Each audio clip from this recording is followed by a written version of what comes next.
ക്രിസ്തുവിന്റെ രാജകീയ ജെറുസലേം പ്രവേശനത്തിന്റെ ഓർമ്മ പുതുക്കി ക്രൈസ്തവർ ലോകമെങ്ങും ഓഷാന ഞായർ ആചരിച്ചു. ക്രിസ്തുവിന്റെ പീഡാനുഭവ ഓർമ്മകളുമായി വിശുദ്ധവാരത്തിന് തുടക്കമായി. കഴുതപ്പുറത്തേറി വന്ന യേശുവിനെ രാജാവായി ജെറുസലേം ദേവാലയത്തിലേക്ക് ആനയിച്ചതിന്റെ ഓർമ്മ പുതുക്കിയാണ് ക്രൈസ്തവ വിശ്വാസികൾ ഓഷാന ഞായർ ആചരിച്ചത്. ആയിരങ്ങളാണ് വിവിധ ദേവാലയങ്ങളിൽ നടന്ന ഓഷാന ഞായർ തിരുക്കർമ്മങ്ങളിലും കുരിശോല പ്രദക്ഷിണങ്ങളിലും പങ്കാളികളായത്.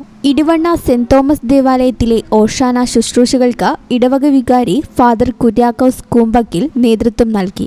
ഇടിവണ്ണ സെന്റ് മേരീസ് കപ്പേളിയിൽ കുരിശോല വെഞ്ചിരിപ്പ് നടത്തി. തുടർന്ന് കുരിശോലകളുമായി വിശ്വാസികൾ ദേവാലയത്തിലേക്ക് പ്രദക്ഷിണമായി എത്തിച്ചേർന്നു. തുടർന്ന് നടന്ന ദിവ്യബലിയിലും ഇടവക സമൂഹം പങ്കാളികളായി. നിലമ്പൂർ ലിറ്റിൽ ഫ്ലവർ ഫെറോന ദേവാലയത്തിൽ നടന്ന കുരിശോല വെഞ്ചിരിപ്പിനും കുരിശോല പ്രദക്ഷിണത്തിനും ദിവ്യബലിക്കും ഫെറോന വികാരി ഫാദർ സെബാസ്റ്റ്യൻ പുത്തേൻ നേതൃത്വം നൽകി. മുട്ടിയിൽ സെന്റ് അൽഫാൻസോ ദേവാലയത്തിൽ Father Sijo Palath, Moolepadam Saint Joseph ദേവാലയത്തിൽ Father Shindo Pulikkuzhiyil, Pathirippadam Saint Mary's ദേവാലയത്തിൽ ഫാദർ സണ്ണി കൊല്ലാർത്തോട്ടം തുടങ്ങിയവർ നേതൃത്വം നൽകി. പെരിന്തൽമണ്ണ പരിയാപുരം ഫാത്തിമ മാതാ ഫെറോന ദേവാലയത്തിൽ നടന്ന ഓഷാന ശുശ്രൂഷകൾക്കും കുരുത്തോല പ്രദക്ഷിണത്തിനും ഫെറോന വികാരി Father George Kalappurakkal, Father Rinu Thittayil എന്നിവർ നേതൃത്വം നൽകി. യേശുദേവന്റെ അന്ത്യസ്മരണയിൽ ഏപ്രിൽ 2-ന് പെസഹ വ്യാഴം ആചരിക്കും. 3-ന് യേശുവിന്റെ കുരിശുമരണത്തിന്റെ ഓർമ്മ പുതുക്കി ദുഃഖവെള്ളി ആചരിക്കും. ആയിരങ്ങൾ പീഡാനുഭവ സ്മരണയിൽ നടക്കുന്ന കുരിശിന്റെ വഴിയിൽ പങ്കാളികളാകും.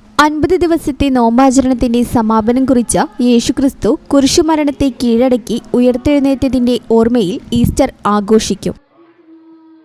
ഈ channel news Malappuram. BSc optometry ഒരു പ്രൊഫഷണൽ കോഴ്സാണ്. ഇതൊരു പ്രാക്ടിക്കൽ ഓറിയന്റഡ് കോഴ്സും കൂടിയാണ്. ക്ലാസ്സിൽ പഠിക്കുന്നതിനേക്കാൾ ക്ലിനിക്കൽ എക്സ്പോഷർ കൂടുതൽ വേണ്ടൊരു മേഖലയും കൂടിയാണ്. അൽസലാമ ഐ ഹോസ്പിറ്റലിൽ ആവശ്യത്തിലധികം ക്ലിനിക്കൽ എക്സ്പോഷർ നമുക്ക് ലഭിക്കുന്നുണ്ട്. അതുകൊണ്ട് തന്നെ വേഗത്തിൽ പഠിക്കാൻ പറ്റുന്നു, എല്ലാം മനസ്സിലാക്കാനും പറ്റുന്നു.